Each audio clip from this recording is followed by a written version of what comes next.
당신은 축복의 근원입니다. 축복의 통로입니다. 당신의 삶에 만남의 복이 넘칩니다. 형통의 복도 넘칩니다. 오늘도 하나님의 은혜가 충만합니다. 사실상 이스라엘 백성들도 하나님에 대해서 잘 몰랐어요. 하나님이 어떤 분인지 하나님 계속해서 나는 이러한 사람이다. 나는 아브라함의 하나님 이삭의 하나님 야곱의 하나님이다. 그러니까 전혀 몰랐던 그 광야에서 모세를 통해서 하나님이 당신에 대해서 가르쳐주고 있는 거예요. 그러니까 애굽에 있을 때는 그냥 애굽의 종살이로 주면 주는 대로 먹고 살다가 하나님의 은혜로 애굽에서 나왔잖아요. 근데 하나님이 어떤 분인지 잘 몰랐어요. 그런 이스라엘 백성들에게 하나님께서 너희들은 바로 나의 백성이다. 그리고 나는 너희의 하나님이다. 이것을 계속해서 그 정체성에 대해서 가르쳐주기를 원하셨던 거예요. 근데 이스라엘 백성들은 아직까지도 세상 가운데서 있다가 바깥으로 광야로 나오니까 내가 지금 누군지, 어디서 와서 무엇을 하고 어디로 가는지 잘 깨닫지 못하고 있는 거였어요.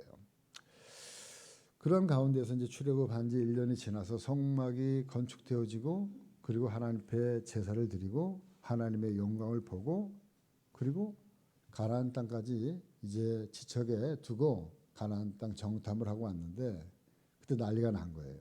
가나안 땅을 보고 와서 가나안 땅에 가서 보고 오니까 그곳에는 거인들이 살고 그리고 최고의 문명과 최고로 그러한 그 화려한 그 문화 속에서 살고 있는 그 가나안을 보고 와서 하는 말들이 야 우리 저기 가면 다 죽겠다.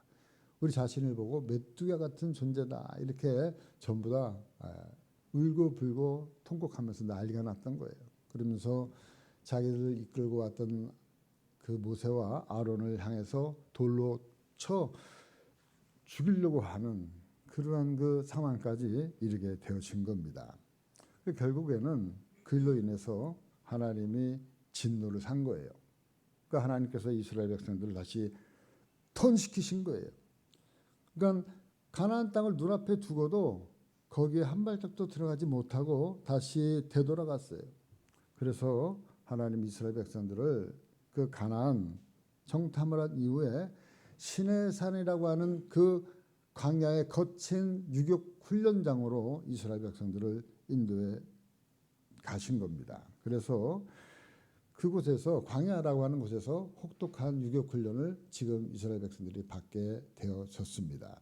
그 말씀이 바로 지난주에 여러분들에게 말씀을 드렸던 건데 민수기 14장 34절부터 38절까지 한번 우리 홍 집사님 읽어주시겠습니까? 너희는 그 땅을 정탐한 날 수인 40일의 하루를 1년으로 쳐서 그 40년간 너희의 죄악을 담당할지니 너희는 그제서야 내가 싫어하면 어떻게 되는지를 알리라 하셨다 하라. 나 여호와가 말하였거니와 모여 나를 거역하는 이 악한 온 회중에게 내가 반드시 이같이 행하리니 그들이 이 광야에서 소멸되어 거기서 죽으리라.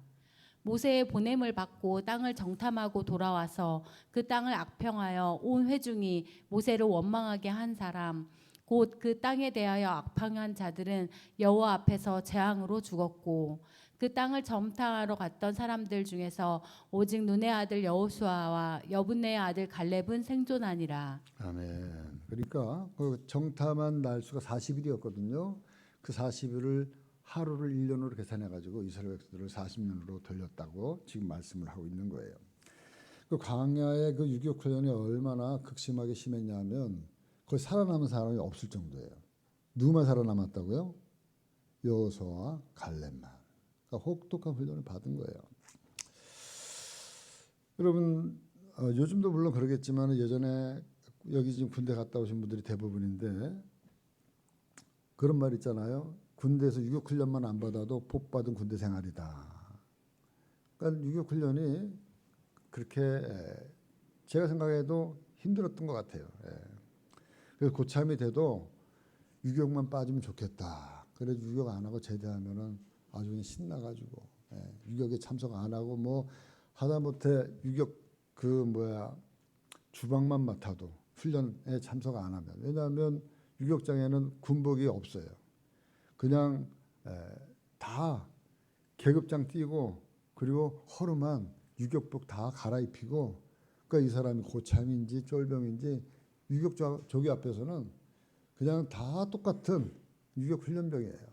그러니까 거기서 얼차려 주고 이리 굴리고 저리 굴리고 그냥 진흙바탕에서 하루 종일 굴리고 나면 도대체 하루 해가 어떻게 지나갔는지. 그래서 물이 보이면은 그냥 아무리 개구창이라도 들어가 가지고 물 한 모금 마시려고 애를 쓰고, 그리고 같이 훈련받은 그 유격 옆에 있는 전우들이랑 같이 어깨동무하면서 유격 훈련 고함 치면서 또 구보하면서 진짜 땀이 몸에 아주 땀과 흙이 범벅이 되어지고 아주 너무 힘든 그런 그 유격 생활을 여기 우리 군대 갔다 오신 분들은 다 경험을 했으리라고 믿습니다. 왜 이렇게 혹독하게 훈련을 시키는가? 그건 뭐냐면 군인이 되기 위해서는 군인 정신이 깃들어져 있어야 된다는 거예요. 전쟁을 위해서 군인이 준비되어지는데 그 군인들이 싸움을 잘하기 위해서는 정신무장이 해야지면은 아무리 좋은 장비를 갖다 할지라도 질 수밖에 없는 거예요. 그러니까 전투에 임할 때 그 군인들에게 그 정신무장을 확실하게 시키기 위해서 그렇게 혹독하게 훈련을 하게 되어진다는 겁니다. 하나님께서 이스라엘 백성들이 광야 유격 훈련소로 이끈 것도 마찬가지예요. 하나님 나라 백성으로서, 하나님 나라 군대로서 저와 여러분들을 하나님 부르셨어요. 근데 하나님의 나라의 군인으로서 우리가 무장을 해야 되는데, 그 무장을 하지 않고 해외에 있으면 악한 적들이 누구예요? 눈에 보이지 않는 악한 하늘의 나그의 영들이 와서 우리를 사정없이 우는 사자같이 우리를 갖다 물고 뜯고 죽이기까지 하고 멸망시키기까지 하는 거예요. 그럴 때 하나님은 그것을 사전에 방지하기 위해서 저와 여러분들을 이렇게 유격훈련으로 인도를 하셨던 겁니다. 그래서 바로 하나님의 백성으로서 지켜야 될 율법, 그리고 제사, 말씀과 그리고 예배, 하나님의 구름기둥 불기둥으로 인도하는 성령님의 인도하심, 이것이 저와 여러분들이 늘 가져야 될 그러한 그 정신 무장이에요.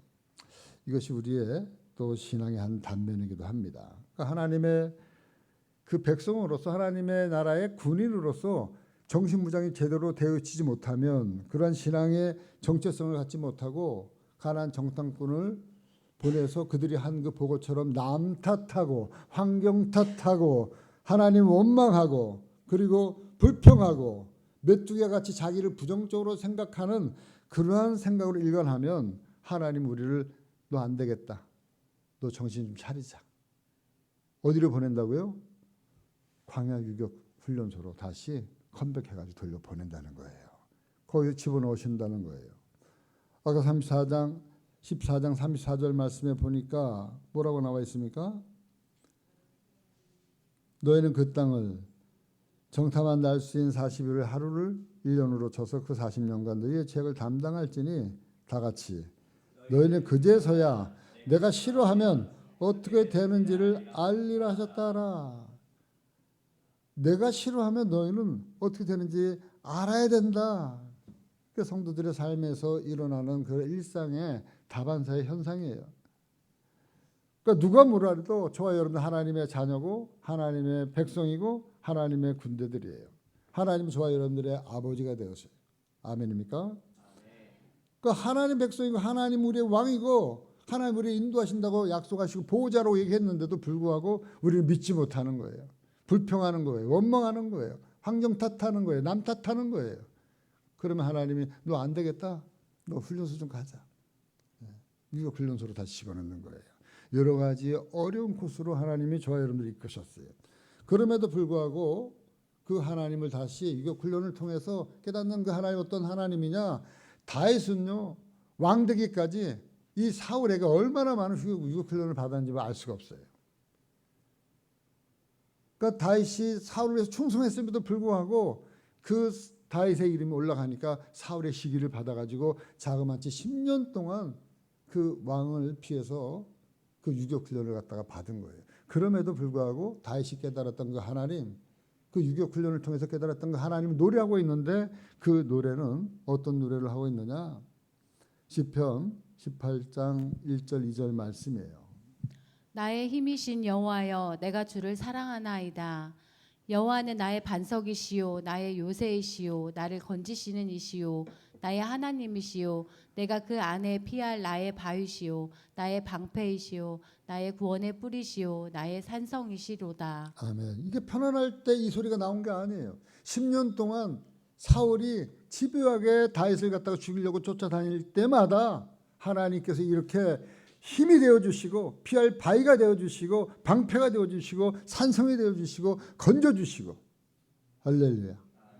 그걸 갖다가 몸소 깨달은 이 다윗이 너무 그 하나님이 좋아서 고마워서 이 시편을 갖다가 지금 노래를 하고 있는 거예요. 한마디로 다윗이 깨달은 하나님은 어떠한 환경 가운데서 나를 지키고 나를 보호하시는 보호자 되시는구나. 하나님 나의 보호자이십니다. 할렐루야. 이 사실을 알고 있었던 여호수아와 갈렙이 이렇게 얘기하는 거예요. 정탐하러 갔다 왔던 그 여호수아와 갈렙이 이스라엘 백성들이 원망할 때 돌로 쳐 죽이려고 할 때 민수기 14장 9절 말씀.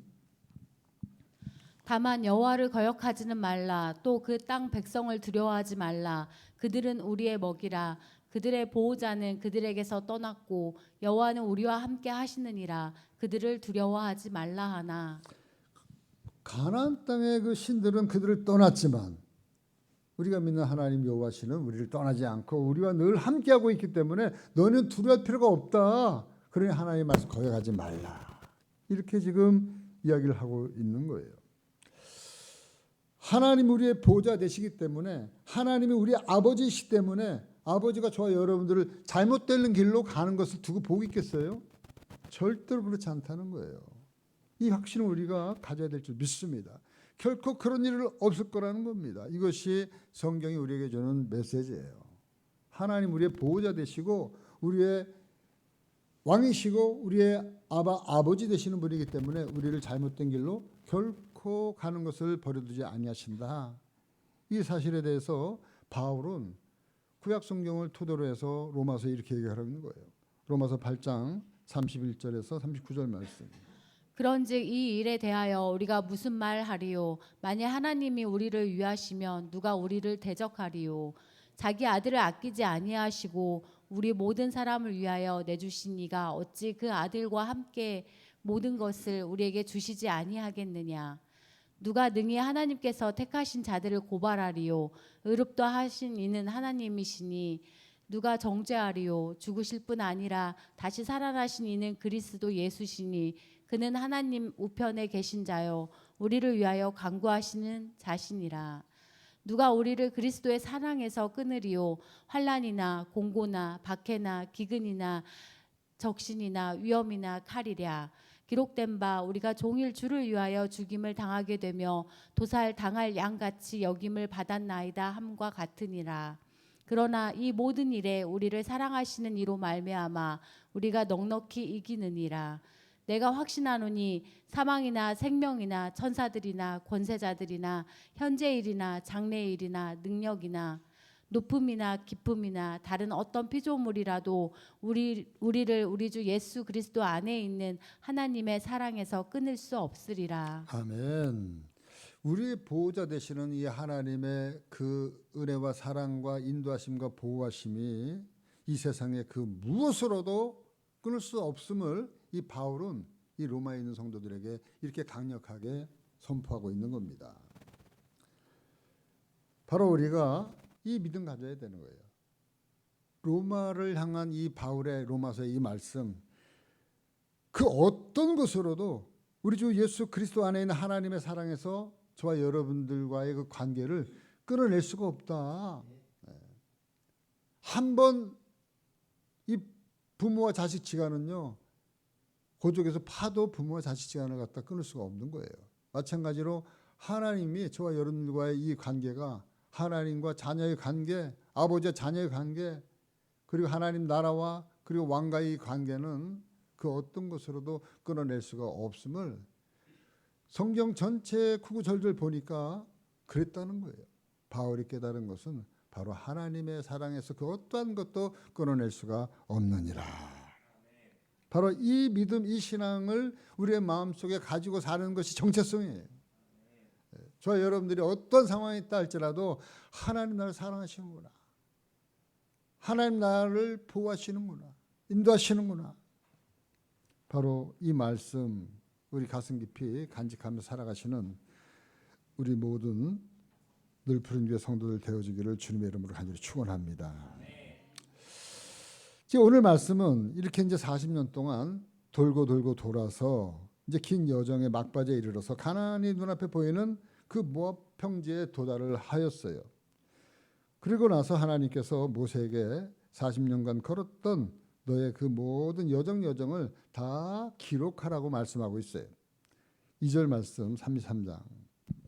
모세가 여호와의 명령대로 그 노정을 따라 그들이 행진한 것을 기록하였으니 그들이 행진한 대로 노정은 이러하니라 하면서 오늘 말씀 읽지는 않았지만 굉장히 길어요. 33장 5절부터 48절까지 자그마치 43번의 그 이동이 있어요. 43번의 이동. 43번의 이동은 항상 진을 치고 떠나고 진을 치고 떠나고 이 반복의 연속이었어요. 왜 이렇게 하나님이 여정 43번에 되는 이게 그냥 반복되어지는 이 여정을 굳이 이렇게 기록하라고 했을까? 바로 그것은 우리에게 주는 하나님의 그 귀한 진리가 있어요. 그것은 뭐냐면 이 땅은 우리가 영원히 머무는 곳이 아니구나. 이 땅은 우리가 영원히 머무는 곳이 아니다. 잠시 머물다가 떠나는 곳이 이 땅이구나. 이것을 갖다가 우리에게 가르쳐 주는 거예요. 영원히 살 것처럼 생각하지만 그러나 그렇지 않다는 거예요. 내가 인정하고 싶지 않아도 저와 여러분들은 때가 되어지면 언젠가는 이 땅을 떠난다는 사실입니다. 이렇게 수도 없이 이곳저곳 여호와 하나님의 구름기둥 불기둥으로 인도받아 다녔지만 결국에는 머무는 것이 아니라 떠나는 것이구나. 바로 이것이 인생이구나. 이것을 우리에게 말씀해 주고 있는 거예요. 그런데 진을 치고 떠나는 것이 끝이 아니라는 겁니다. 성경의 결론이 아니라는 거예요. 이것을 우리에게 또 가르쳐주고 있는 것이 말씀이에요. 우리가 도달해야 될 곳은 어디냐면 요단강 건너갈 가나안 땅, 약속의 땅이라는 거예요. 이것은 뭘 얘기합니까? 하나님이 예비한 곳. 천국이 바로 우리가 도달해야 될, 우리가 떠나면 가야 될 그것이 있음을 성경 우리에게 분명하게 가르쳐주고 있는 거예요. 성경은 바로 이것을 우리에게 가르쳐주는 거예요. 너희들의 인생은 어디서 와서 무엇을 하고 어디로 가느냐에 대해서 이야기를 해주고 있는 많은 이야기들이 있지만 성경은 정확하게 구체적으로 역사적으로 사실적으로 우리에게 이 이야기를 해주고 있는 거예요. 명쾌하게 우리에게 여기에 대해서 답을 해주고 있는 겁니다. 그렇기 때문에 저와 여러분들은 성경을 믿고 우리가 의지하고 살아가는 거예요. 그래서 성경을 우리가 캐논이라고 그래요. 캐논. 성경을 왜 캐논이냐? 캐논이라는 말은 헬러예요. 헬러. 여러분 복사기 캐논이 있잖아요. 그 캐논이 영어이기도 하지만 원래 말은 헬라어인데 그 뜻은 뭐냐면 잣대라고 하는 거예요. 잣대. 옛날에는 자가 없기 때문에 그 광야에 갈대가 많아요. 갈대. 그리고 원 뜻은 캐논이라는 갈대의 뜻이 있는데 갈대를 꺾어가지고 한자 두자 이렇게 수를 측량을 했어요. 자처럼. 그래서 이 성경을 캐논이라고 하는 것은 바로 성경이 저와 여러분들의 삶을 살아가는데 바르게 살아가도록 인도하는 잣대가 되어진다. 그렇기 때문에 성경을 우리가 캐논이라고 이야기를 하고 있습니다. 바로 이 캐논에서 얘기하고 있는 이 말씀 뭡니까? 바로 우리 인생은 잠시 머물다가 떠나는 것이고, 그리고 떠나는 그것이 어디냐면 약속의 땅, 가나안 땅, 그것이 바로 우리가 궁극적으로 가야 될 그것이 있음을, 영원한 집이 있음을, 영원한 나라가 있음을, 천국이 있음을 우리에게 말씀해 주고 있는 거예요. 그러니까 저와 여러분들은 여기서 살다가 이 나라에 입성하기까지, 아까도 말씀드린 것처럼 성도로서, 하나님의 자녀로서, 백성으로서 그분의 삶을, 그분이 원하는 삶을, 말씀과 그리고 예배, 율법과 제사, 이것이 하나님 나라 백성으로서의 정체성이라는 거예요. 하나님은 나의 보호자 되신다. 그리고 내가 여기서 잠시 떠나지만 내가 갈 곳이 있다. 이 정체성을 가지고 살아갈 것을 이 캐논에서는 말씀해 주고 있다는 겁니다. 그래서 오늘 말씀 보면 이제 가나안 정복을 위해서 이제 들어가는데 하나님이 모세에게 이렇게 지침을 지금 내리고 있어요. 50절 51절 말씀. 여리고 맞은편 요단 강가 모압 평지에서 여호와께서 모세에게 말씀하여 이르시되 이스라엘 자손에게 말하여 그들에게 이르라 너희가 요단 강을 건너 가나안 땅에 들어가거든. 가나안 땅에 들어가거든 어떻게 하라는 겁니까? 52절에 나와요. 그 땅의 원주민을 너희 앞에서 다 몰아내고 그 새긴 석상과 부어 만든 우상을 다 깨뜨리며 산당을 다 헐고 53절. 그 땅을 점령하여 거기 거주하라. 내가 그 땅을 너희 소유로 너희에게 주었음이라. 아멘. 그 땅의 원주민을 너희 앞에서 다 몰아내고, 그냥 몰아내고가 아니라 다 몰아내고, 여기서 이 다라는 단어가 계속 나와요. 반복해서. 바로 가나안 정복에서 이스라엘 자손들에게 가장 필수 지침서가 다라는 거예요. 다. 그 새긴 석상과 부어 만든 우상을 다 깨뜨리고 산당을 다 헐고 그 땅의 원주민을 다 몰아내라. 이 다, 계속 다를 강조하고 있어요. 왜 그렇게 다를 강조하셨냐? 왜 꼭 그렇게 해야만 되느냐? 그 이유를 다음 절에 말씀을 답을 주고 있습니다. 55절 말씀.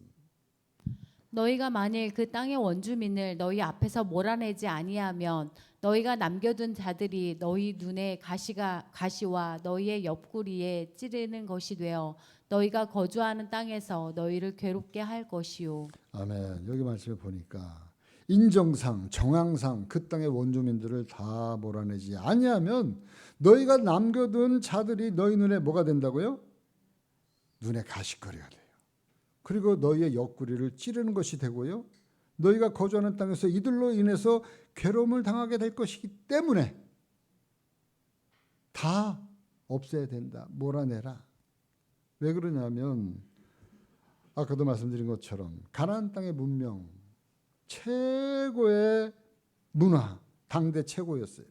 바로 이스라엘 백성, 이스라엘 정탐꾼들이 40일 동안 보고 와서 너무 놀라서 말문이 막힐 정도로 엄청나고 무시무시하고 화려하고 빛나고 찬란한 그러한 그 문화, 문명, 이것을 이스라엘 이 정탐꾼들이 보고 왔잖아요. 뿐만 아니라 여러 많은 종교도 성행했던 이 가나안 땅, 그러니까 역사적으로도 확인된 거예요.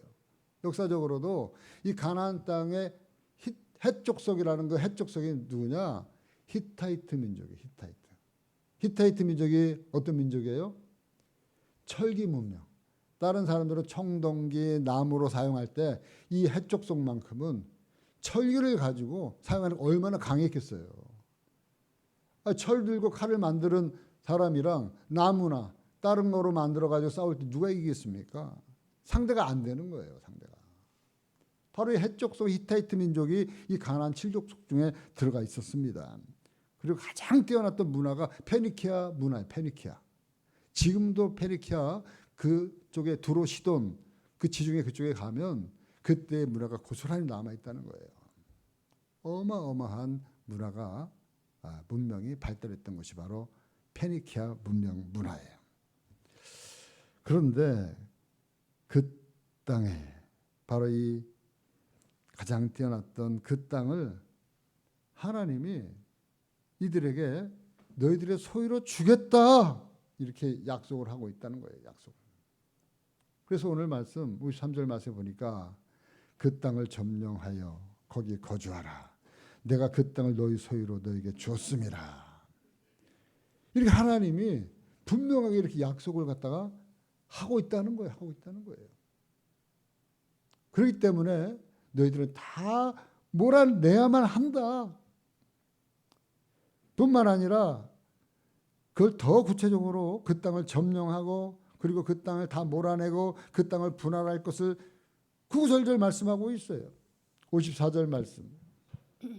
너희의 종족을 따라 그 땅을 제비 뽑아 나눌 것이니 수가 많으면 많은 기업을 주고 적으면 적은 기업을 주되 각기 제비 뽑은 대로 그 소유가 될 것인지 너희 조상의 지파를 따라 기업을 받을 것이니라.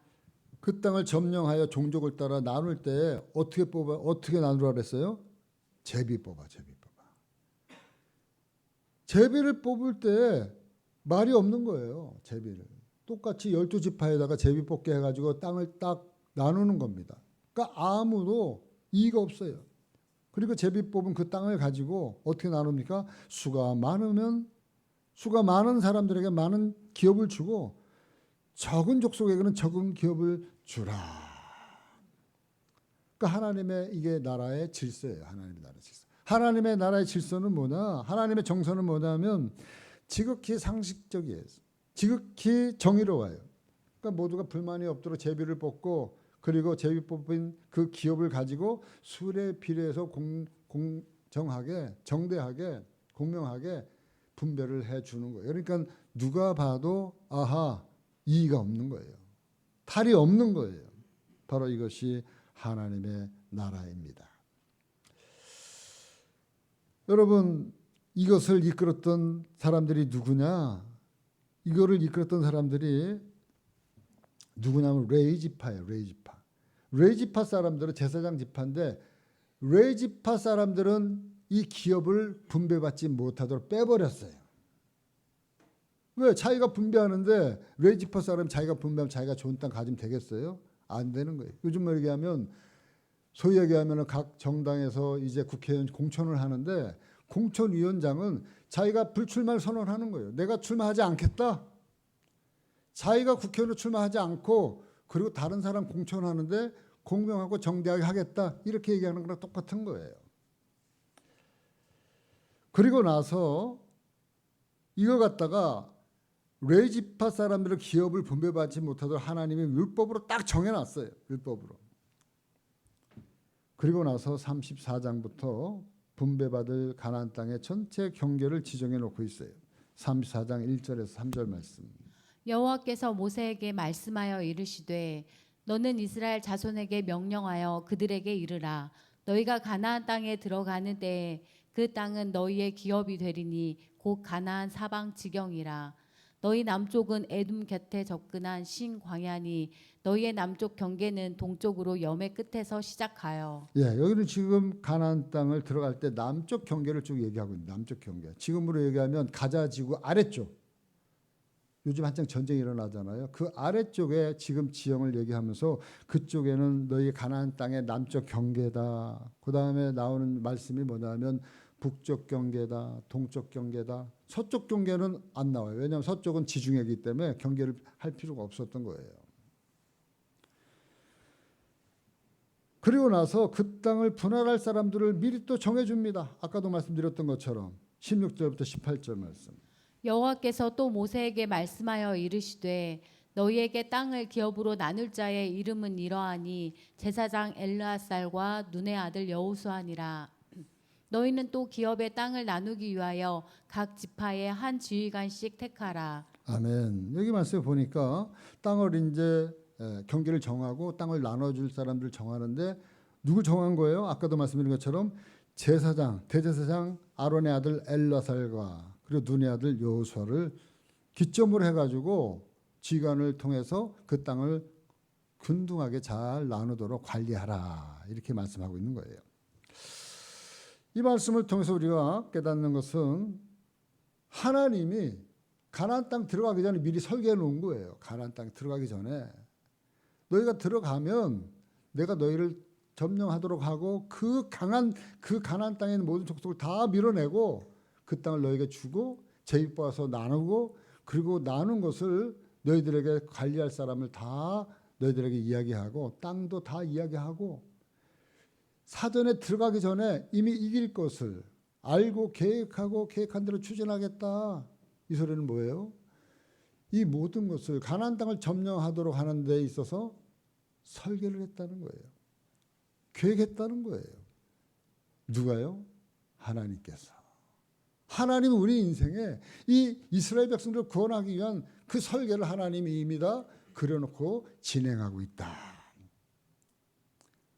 바로 하나님의 나라를 이루기 위해서 하나님은 하나님의 구체적인 뜻과 계획을 이미 알고 그 계획에 의해서 일을 하고 있다는 거예요. 그냥 주먹구구식으로 일을 하는 게 아니라는 겁니다. 이 사실을 이스라엘 백성들에게 하나님은 가르쳐주고 싶은 거예요. 야, 내가 너희를 이끌고 인도하고 나오는데 그냥 나와. 말 한마디 끝이 아니라 구구절절 하나님이 다 계획 속에서 설계해놓고 하나하나를 갖다가 다 하나님이 진행해 가고 있다고 하는 사실이에요. 이것을 이스라엘 백성들에게 구체적으로 가르쳐주고 싶은 거예요. 하나님의 마음이에요. 그렇기 때문에 하나님이 이것을 가르쳐주기 위해서 구약 성경을 통해서 계속해서 말씀하고 있는 게 뭐냐면 나는 아브라함의 하나님, 이삭의 하나님, 야곱의 하나님이다. 이걸 갖다가 구약 창세기 12장부터 50장까지 계속해서 얘기하고 있는 거예요. 아브라함에게 약속해주고 그 약속을 누가 받아요? 이삭이 받아요. 그리고 이삭에게 축복해주고 이삭에게 계속해서 약속해줘요. 그 축복을 받으려고 야곱을 제치고 이삭이 아버지에게 축복을 받잖아요. 그리고 나서 결국에는 그 축복을 동생인 야곱이 다 받아 누리는 이 역사를 창세기에서 굳이 해놓은 것은 뭘 해놓은 왜 그렇게 해놓은 거냐? 하나님의 설계하심이 있었다는 거예요. 믿음의 설계하심이 있었다는 거예요. 하나님의 아브라함을 통해서 설계해놓고 그 설계가 이삭을 통해서 진행되어지게 하고 그리고 이삭의 아들인 야곱을 통해서 진행되어지게 야곱의 12아들을 통해서 이스라엘이라는 한 민족을 만들어 놓으셨다는 거예요. 그것이 애굽으로가 430년 동안 200만 명의 하나님의 그 이스라엘 백성들이 형성이 되어지고 그 백성들을 애굽에서 끄집어 나오는 거예요. 그리고 가나안 땅까지 들어가는 이 성경에 이야기하고 있는 구속사의 이야기는 저와 여러분들을 구원하기 위한 하나님의 구원의 계획을 우리에게 보여주고 가르쳐주기 위해서 구구절절하게 이 말씀을 하고 있는 겁니다. 출애굽기 3장 6절 말씀. 또 이르시되 나는 내 조상의 하나님이니 아브라함의 하나님, 이삭의 하나님, 야곱의 하나님이라. 모세가 하나님 배웠기를 두려워하여 얼굴을 가리매. 지금 이스라엘 백성들이 출애굽해가지고 처음 나오는데 하나님이 도대체 누군지 몰랐어요. 그럴 때 하나님이 가르쳐 줍니다. 나는 너희들의 조상의 하나님이니. 너희들의 조상이 누구예요? 아브라함이라 그랬잖아요. 아브라함만 뿐입니까? 아니에요. 또 이삭이에요. 이삭입니까? 이삭의 아들 야곱이에요. 그러니까 나는 누구냐면 아브라함의 하나님, 이삭의 하나님, 야곱의 하나님. 출애굽기 3장 15절. 하나님이 또 모세에게 이르시되 너는 이스라엘 자손에게 이같이 이르기를 너희 조상의 하나님 여호와 곧 아브라함의 하나님, 이삭의 하나님, 야곱의 하나님께서 나를 너희에게 보내셨다 하라. 이는 나의 영원한 이름이요 대대로 기억할 나의 칭호니라. 아멘. 출애굽기 4장 5절 말씀. 이는 그들에게 그들의 조상 하나님 곧 아브라함의 하나님, 이삭의 하나님, 야곱의 하나님 여호와가 내게 나타난 줄을 믿게 하려 함이라 하시고. 그러니까 계속해서 출애굽하고 있는 이스라엘 백성들에게 뭘 가르쳐 주냐면 구름기둥 불기둥으로 인도하시면서 또 때로는 물이 없을 때 하나님이 바위를 쳐가지고 반석을 쳐가지고 물을 내고 여러 가지 하늘의 만나 매출하기로 저들을 먹이시고 입히시고 하는 그 모든 과정을 통해서 나는 누구다? 나는 너희 조상이 아브라함의 하나님, 이삭의 하나님, 야곱의 하나님, 너희들이 기억할 영원한 그 이름 여호와 하나님이다. 이 말씀을요 마태복음을 기록한 마태가 마태복음 22장 32절 말씀 이렇게 얘기하고 있어요. 나는 아브라함의 하나님이요 이삭의 하나님이요 야곱의 하나님이로다 하신 것을 읽어보지 못하였느냐. 하나님은 죽은 자의 하나님이 아니요 살아있는 자의 하나님이시니라 하시니. 아멘. 그 마태가 이거를 기록한 것은 이 말씀을 인용한 것은 왜 인용했어요? 아브라함의 하나님, 이삭의 하나님, 야곱의 하나님, 그 하나님은 어떤 하나님이라고요? 죽은 자의 하나님이 아니고 살아있는 자의 하나님이시다. 이걸 가르쳐 주려고 얘기하는 거예요. 그 하나님이 오늘 저와 여러분들의 하나님 되신다. 이 말 하고 싶은 거예요. 이 말. 아브라함의 하나님, 이삭의 하나님, 야곱의 하나님, 그 하나님이 남의 하나님이고 지금 나랑 관계없는 하나님이라면 우리가 하나님 왜 믿습니까? 근데 우리가 하나님 믿는 근거는 여기에 있는 거예요. 아브라함의 하나님도 1대, 그리고 2대인 이삭의 하나님도, 또 야곱 3대 그 손자인 야곱에게도 하나님 되셨어요. 계속해서 그 이후에 이스라엘 백성들의 모든 하나님이 보호자가 되어주셨어요. 그 하나님이 마태가 지금 얘기하면서 이야기를 결론을 얘기하고 있잖아요. 나는 아브라함의 하나님의, 이삭의 하나님의, 야곱의 하나님으로 하신 것을 읽어보지 못하였느냐. 마태도 우리처럼 읽은 거예요. 이 말씀을 읽어보니까 그 하나님은 죽은 자의 하나님이 아니고 살아있는 자의 하나님이다. 이 얘기하고 싶은 거예요. 이 얘기. 하나님은 저와 여러분들의 하나님이 되신다는 거예요. 나의 하나님도 되신다는 거예요. 믿습니까? 그들에게 복을 베풀었으면 나에게도 동일하게 베푼다는 거예요. 그들에게도 축복을 해주셨으면 동일하게 나에게도 축복을 해주신다는 거예요. 그들에게도 축복의 통로가 되게 해주셨으면 나에게도 축복의 통로가 되게 해주신다는 거예요. 나에게도 그들에게 만남의 축복이 있게 해주셨다면 나에게도 하나님은 만남의 축복을 해주셨다는 거예요. 주시겠다는 거예요. 그들에게도 형통의 축복이 되게 하셨다면 저와 여러분들에게도 형통의 축복이 되게 해주시겠다고 약속하시는 거예요. 그렇기 때문에 제가 여러분들에게 믿음의 씨앗을 뿌리자고 이 말씀을 증거하기 전에 그냥 웃자고 하는 게 아니라 정말 이 말씀을 근거로 해서 당신은 축복의 근원입니다. 통로입니다. 만남의 축복이 있습니다. 이 소리를 외치는 것은 바로 이 말씀, 이 아브라함에게도 이삭에게도 야곱에게도 하나님이 약속하시고 성취했던 그 하나님이 나의 삶에서도 약속하셨던 그 하나님이 내 삶에서도 그대로 이루시고 성취하시는 하나님이 되시기 때문에 내가 받아 누리기 위해서 그 믿음의 씨앗을 뿌리라고 여러분들에게 말씀을 했던 거예요. 그 신뢰를 바로 이 가족 3대 창세기 12장부터 50장까지 아브라함과 이삭과 야곱을 통해서 우리에게 아주 구체적으로 알려주고 있는 겁니다. 바로 이 말씀을 이스라엘 백성들, 애굽에서 막 나온 이스라엘 백성들에게 가르쳐주고 싶은 거예요. 저와 여러분들이 예수 믿고 그리고 예수를 믿는 가중에 지금 세상을 살아가고 있는 저와 여러분들에게도 하나님이 이 말씀 가르쳐주고 싶은 거예요. 너희들이 믿는 하나님은 옛날 고리짝의 하나님이 아니라 지금도 살아있는 그 하나님입니다. 지금도 살아 역사하시는 하나님입니다. 그 하나님을 너희들이 과소평가하지 말고 그 하나님을 믿고 의지하고 달려나가라. 결국은 하나님이 오늘도 우리 가운데 살아 역사하신다는 거예요. 살아 역사하시는데 특별히 죽은 자를 살리는데 하나님은 열심히 특심하시는 거예요. 죽은 자를. 내 영혼이 죽어 있는데 그 영혼을 살리는데 하나님은 관심이 있는 거예요. 영혼을 살려내는데 하나님의 최대 관심이 있는 거예요. 애굽 땅에 있는 이스라엘 백성들을 이끌어서 약속의 땅 적각꿀이 흐르는 땅으로 이끌고 가시겠다고 하시는 거예요. 출애굽기 3장 7절 8절 말씀.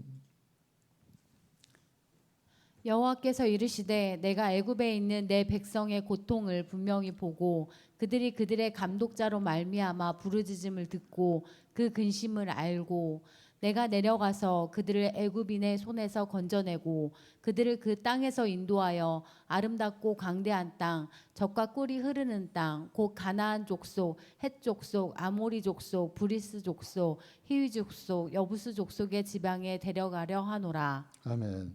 이게 애굽에 있는 이스라엘 백성들을 건져내는 모세를 향한 말씀이지만 큰 틀에서 보면 이것이 위에서 우리를 바라보고 있는 하나님의 뜻과 의지가 이 말씀 속에 들어있는 거예요.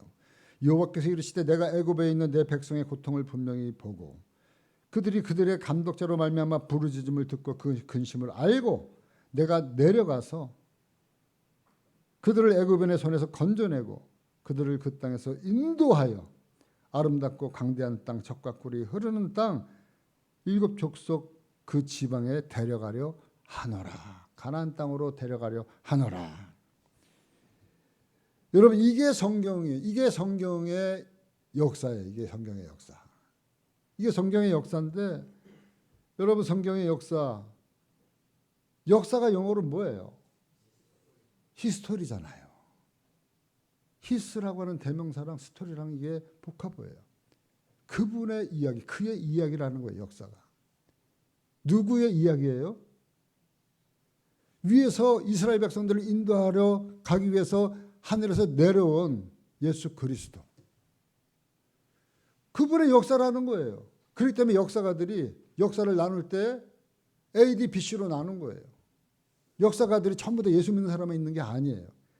예수랑 관계없는 역사가들이 모여서 역사를 나눌 때, 야, 우리가 역사를 AD, BC로 나누자.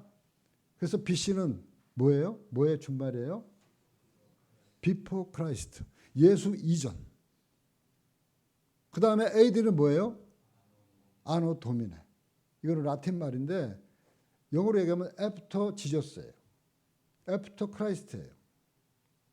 그러니까 딱 기점이, 역사의 기점이 예수의 이전과 예수 이후로 역사를 딱 나눈 거예요. 우리나라 말로 하면 기원 전, 기원 후. 그래서 지금 기원 후 몇 년이에요?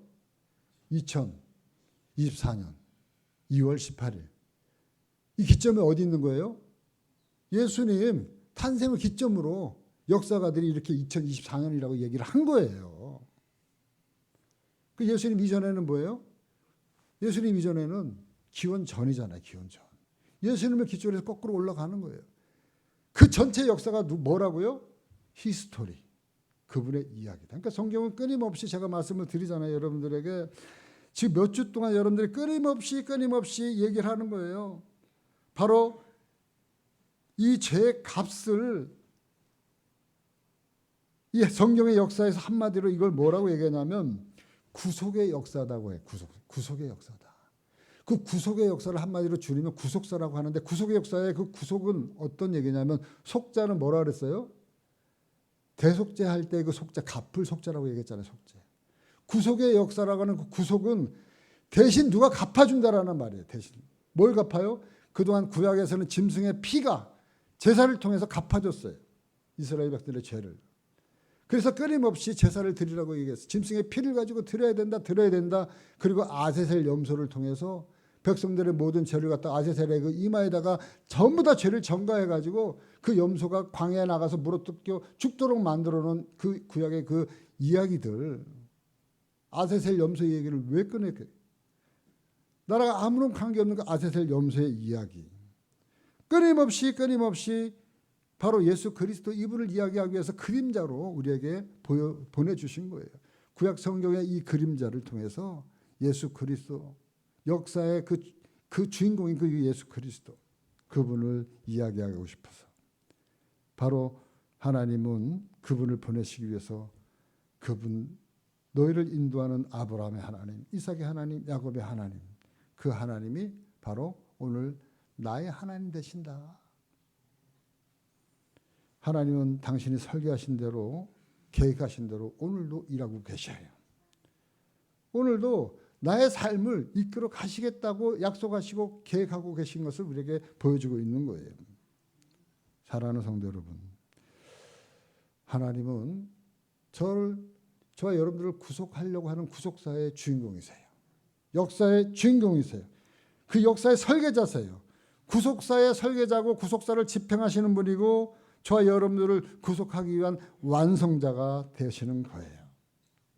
구속의 완성자가 구속의 완성이 되어지는 것은 내가 죽으면 천국 가는 거고, 그리고 예수님 이 땅에 오시면 함께 천국 가는 거예요.